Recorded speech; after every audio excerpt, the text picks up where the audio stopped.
సభాధ్యక్షుడు మిత్రుడు వేదికపైన చాలా మంది ఉద్ఘాటకులు ఉన్నారు, పెద్దలు ఉన్నారు, సాంస్కృతిక సాహిత్య సంగీత సామ్రాజ్యంలో శిఖరాయమైనటువంటి వాళ్ళు ఉన్నారు. అందరికీ వేదిక అందరికీ నమస్కారాలు తెలియజేస్తాము. సమీక్ష స్థాయిని ఏర్పాటు చేస్తున్న ఈ విశిష్ట పురస్కారాలు తప్ప చాలా విశిష్టమైనది. ఎందుకంటే దాదాపు 2020 తర్వాత ప్రపంచంలో ప్రపంచవ్యాప్తంగా గ్లోబలైజేషన్ ప్రవేశించింది. ఆ గ్లోబలైజేషన్ అంటే ప్రపంచీకరణ. గ్లోబలైజేషన్ తర్వాత పెను మార్పులు, పెను విప్లవాలు వచ్చినాయి అన్ని రంగాల్లో. శాస్త్ర సాంకేతిక రంగాల్లో, కంప్యూటర్లో, ఇంటర్నెట్లో, సాఫ్ట్వేర్లో, అమ్మడంలో, అమ్మకాల్లో, బిజినెస్ మేనేజ్మెంట్లో చాలా ఉపయోగపడేవి కూడా. అట్లనే చాలా విలువలు కొన్ని ముఖ్యమైపోతున్న సందర్భం. మానవ సంబంధాలు, కుటుంబ సంబంధాలు, తండ్రి కుటుంబ సంబంధాలు చాలా తగ్గిపోతున్నటువంటి సందర్భం. ఇది చాలా సూక్ష్మంగా పరిశీలిస్తే కానీ తెలియని సబ్జెక్ట్. చాలా అధునాతనంగా పోతా ఉన్నాం. చాలా కుటుంబ సంబంధాలు క్షీణమైపోతున్నాయి. తండ్రుల వారసత్వాన్ని, కుటుంబ వారసత్వాన్ని స్వీకరించడంలో కూడా, వాళ్ళను పేర్చుకోవడంలో కూడా, వాళ్ళను చూసుకోవడంలో కూడా ముఖ్యమైనటువంటి సందర్భంలో ఇది ఆశాజనకంగా పనుల పేరు తెచ్చే పురస్కారం, ఈ గొప్ప పురస్కారంగా నేను భావిస్తాను. ఈ ఐదుగురు దయచేసి 5 తల్లులు, 5 కొడుకులు, 5 లేకుంటే కుటుంబ 5 తల్లుల యొక్క కుటుంబ సభ్యులు కలిసి నా తండ్రి వారసత్వాన్ని, తండ్రి సంస్కృతిని, తండ్రి భావాన్ని, తండ్రి యొక్క సాంస్కృతిక వారసత్వాన్ని ఇంతగా వాళ్ళు జీవించిన కాలంలో ఉన్నటువంటి ఒక మంచి కార్యక్రమానికి దాన్ని ఎన్నుకొని ఇవ్వడం అనేది చాలా గర్వకారణం. ఈ సందర్భంగా ఈ పురస్కారాలు స్వీకరించిన వాళ్ళు కూడా పేరుని ప్రకాష్ గారు, గాజుల రవీంద్ర గారు, ముద్దు రాజయ్య గారు, రామాచారి గారు, జవహర్ కృష్ణనారాయణ గారు, వీళ్ళందరికీ, వీళ్ళ 5 నేను హృదయపూర్వక కృతజ్ఞత చేస్తా ఉన్నాను. అట్లాగే ఈ పురస్కారాలు ఇవ్వడంలో కూడా ఎంత త్యాగశీలత, ఎంత త్యాగశీలత ఉన్నదంటే, నేను ఇదివరకే ఒకసారి చెప్పినట్టు తండ్రుల యొక్క, తల్లిదండ్రుల యొక్క వారసత్వం అంటే చాలా మంది అనుకుంటారు ప్రాపర్టీ సంబంధించినటువంటి వారసత్వం, ఆస్తికి సంబంధించిన వారసత్వమే చాలా మంది స్వీకరిస్తూ ఉంటారు. అది స్వీకరించాల్సిందే తప్పలేదు. కానీ అట్లనే వాళ్ళు జీవించిన కాలంలో వాళ్ళు నమ్మిన విలువలను, వాళ్ళు నమ్మినటువంటి ఆశయాలను, వాళ్ళు నమ్మినటువంటి సాహిత్య సాంస్కృతిక రంగాన్ని, ఆధ్యాత్మిక రంగాన్ని కూడా వాళ్ళు ముందు తరాలకు అందజేయడం అనేది కొడుకుల యొక్క బాధ్యత. అట్లా బాధ్యత అందిస్తున్నటువంటి కొడుకులకు ఆ కుటుంబంలో ఉన్నటువంటి ఒక వరసరాలు, వాతావరణం అట్లా అనుకూలించడం వల్ల వాళ్ళ యొక్క సంస్కారం వీళ్ళకి అప్పుడే తెలుస్తుంది. అట్లా అప్పుడేటువంటి కుటుంబాలే ఈ 5 అందరూ ఉంటారు. వీళ్ళు దాన్ని ఆచరణగా చూపించడంలో చాలా ముందు వరుసలో ఉన్నారు. ఇప్పుడు రజనీశ్రీ పురస్కారం పేరు ప్రకాష్ గారు ఇస్తున్నారు. రజనీశ్రీ గారు మా కృష్ణాబాద్ ప్రాంతం వారు. రజనీశ్రీ గారి కుటుంబంలో మాకు బాగా సంబంధం ఉన్నది. మా నాన్నగారు రజనీశ్రీ గారు 2 ఉపాధ్యాయులు, వాళ్ళ స్నేహితులు కూడా. నేను చాలా సంవత్సరాలు వాళ్ళ ఇంట్లో, వాళ్ళ రజనీశ్రీ గారికి 3 కొడుకులు, కానీ వాళ్ళ ఇంట్లో ఇప్పుడు 30 మందికి తక్కువ ఉన్నారు. చాలా మంది శిష్యులు వాళ్ళ ఇంటనే అన్నీ ఇంటనే ఉంటారు. అట్లా ఎంతో మంది శిష్యులను తయారు చేసినటువంటి వారసత్వం రజనీశ్రీ గారికి ఆలోచన ఉంది. వాళ్ళ ఇంట్లోనే ఉండి ఒక హాస్టల్ లాగా ఉండి అక్కడే తిరిగి ఎవరేస్తూ తిరిగి ఆయన జీవిత కాలం మొత్తం ఒక నృత్యాన్ని వారు. అటువంటి సంస్కారం, అటువంటి సామాజిక సాహిత్య సాంస్కృతిక వారసత్వం సంస్కారం మా మిత్రుడు సోదరుడైనటువంటి శ్యామ్ ప్రసాద్ గారికి అప్పుడు దాన్ని కొనసాగించడం అనేది నేను చాలా గర్విస్తూ ఉన్నాను. ఈ సందర్భంగా మరొకరి ప్రత్యేకంగా వారికి అభినందన తెలియజేస్తా ఉన్నాను. ఆ తర్వాత మాట్లాడి మల్లయ్య గారి పురస్కారం గాక రవీంద్ర గారు చేస్తారు. మాట్లాడి మల్లయ్య గారు కూడా నాకు పరిచయం. నేను గోపాలకి గురించి వాళ్ళ ఇంటికి ఎన్నోసార్లు వెళ్ళినప్పుడు వాళ్ళ నాన్నని చూసిన, వాళ్ళ నాన్నతోనే మాట్లాడేదా ఒక గుర్తులేదు. కానీ సప్తరి కాలేజీలో ఉన్నప్పుడు నేను వచ్చినప్పుడు గోపాల్ ఉన్నారా అంటే చాలా సైలెంట్ గా ఉండేది.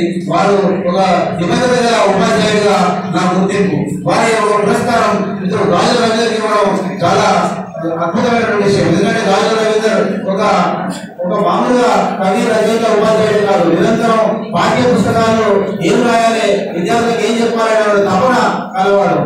రాజు రవీందర్ చాలా దగ్గర మిత్రుడు కాబట్టి తనతో సంపాదించుకుంటే దేశ విచారం ఏంటంటే ఈ దేశానికి సంబంధించిన అంశాలు చాలా అద్భుతంగా మాట్లాడుకుంటారు. వారికి ఈ పురస్కారం రావడం నేను ప్రత్యేకంగా రవిని నేను తమ్ముడు కూడా ఇస్తాను. Thank you. రాజమండ్రి రామయ్య గారి పురస్కారం ముద్దు రాజయ్య గారు. రాజమండ్రి రామయ్య గారిని కూడా నేను చూశాను. మంత్రికి పోయిన తర్వాత వారు వేమన వారసత్వాలు తీసుకున్నట్టు వారు, దిగాల బాగున్నట్టు వారు, అద్భుతమైన కవితలు చెప్పేవారు. వారి సభలో కూడా తర్వాత నేను నలుగురు శేఖర్ మిత్రుడు కలిసి వెళ్ళడం జరిగింది.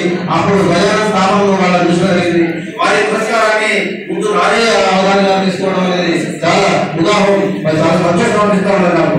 అట్లాగే నల్గొండ సంతోష్ కుమార్ గారి పురస్కారం రామాచార్య గారు తీసుకోవడం.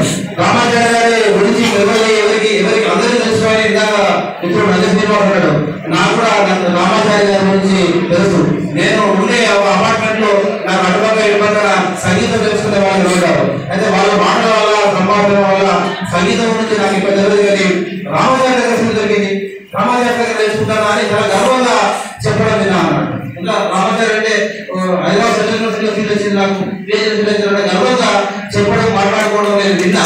దీని తర్వాత రామాచార్య గారి గురించి ఏమిటి అని ఆ తర్వాత నేను రామాచార్య గారి గురించి ఒక పత్రికలో ఒక 2 ఆర్టికల్ వచ్చినాయి ఛానల్ కింద చూసిన తర్వాత చాలా అద్భుతమైన ఒక గ్రామీణ గ్రామీణ నేపథ్యం నుంచి కష్టపడి ఎదిగి ఈరోజు సంగీతానికి చిక్కమానంగా ఉన్న వ్యక్తి, వారికి అవార్డు తీసుకోవడం చాలా సంస్కృతము సందర్భమని వారికి తీసుకోవడం అనేది చాలా గొప్పగా నేను భావిస్తా ఉన్నాను. ఈరోజు దానం నాగభూషణ గారు వారి పురస్కారం. దానం నాగభూషణ గారు ఇంకా కరీంనగర్ లో దాదాపు 65 ఏళ్ల క్రితం నుంచి వైద్యుడిగా ప్రాక్టీస్ చేస్తా ఉన్నారు. ప్రజా వైద్యుడిగా టీబీ హాస్పిటల్ పేరు చిన్నప్పుడు నేను చూశాను. ఆ తర్వాత వారి పేరు ఒక వైద్యుడిగా కాకుండా వారి పురావస్తు పరిశోధన చారిత్రక విషయాల పట్ల ఆసక్తి గలవారు. వారి పురస్కారాన్ని జావలపల్లి సత్యనారాయణ గారికి ఇవ్వడం. జావలపల్లి సత్యనారాయణ గారు తెలంగాణ చరిత్ర పరిశోధనలో 20 సంవత్సరాల నుంచి పరిశోధన చేస్తా ఉన్నారు. ఇప్పుడైతే ఉద్యోగరీత్యా గిరిజన మ్యూజియం డైరెక్టర్ గా ఉన్నారు. కానీ తెలంగాణ మీద చాలా పుస్తకాలు మనం మనుషుల తెలంగాణ, మనం విడిచిపెట్టే తెలంగాణను పరిశోధన చేసి రాసినటువంటి గొప్ప వ్యక్తి జావలపల్లి గారు. వారి పురస్కారాన్ని వారి కుమారుడు డాక్టర్ రఘురామన్ గారు గురించి చెప్పారు. రఘురామన్ గారు ఉత్తమమైన ప్రజా వైద్యులు కరీంనగర్ నగరంలో కూడా. వైద్యం గురించి చెప్పాలంటే వైద్యం చాలా కాస్ట్లీ వ్యాపారంగా మారుతున్న ఈ రోజుల్లో కూడా రఘురామన్ గారు నిజాయితీగా అవసరమైన ధరకే అవసరమైన వైద్యమే చేస్తూ ప్రజా వైద్యులుగా ఉంటున్నారు. వారి పురస్కారాలు ఎదుర్కొంటున్నారు. అంటే ఈ 5 తండ్రులు స్వర్గంలో ఉండి చూస్తున్నారని ముందు నంది శ్రీనివాస గారు కానీ నాకైతే ఇక్కడే కనబడుతున్నారు. వైద్య గారు, నాగభూషణ గారు, సంపత్ కుమార్ గారు ఇంకా ఆ స్తంభాలలో చూసి ఆనందిస్తున్నారు.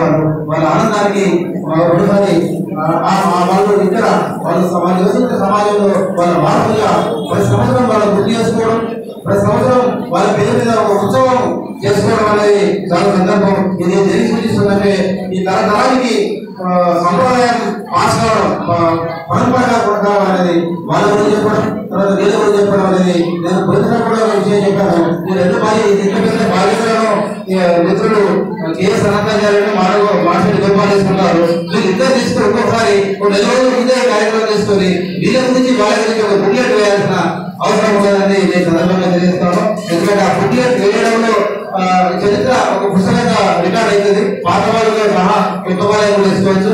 వచ్చే సంవత్సరం అయితే మిత్రుడు గోపాల్ రిటైర్ అయ్యి ఇంట్లో ఉంటాడు కాదు కనుక అది ఆ పని చేసుకొని ఇంకొక బుక్లెట్ వేయాల్సింది అనుకుంటా ఉన్నాను. నేను కూడా రిటైర్ అయ్యి ఇంట్లో ఉన్నాను కాబట్టి నా సహాయం కూడా అవసరమైతే చేస్తానని ఈ సందర్భంగా ఆలోచిస్తూ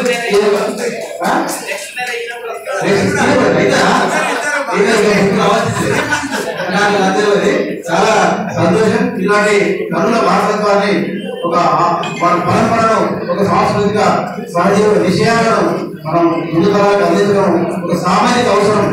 ఇది సమాజానికి సంబంధించినటువంటి ఎంపిక ఒక పాట లేదు అని ప్రజలకు తెలియదు. దీని మీద పత్రికల్లో వ్యాసాలు కూడా విస్తృతంగా రావడం ఈ అవకాశం అందరికీ ధన్యవాదాలు చేస్తూ థ్యాంక్ యూ.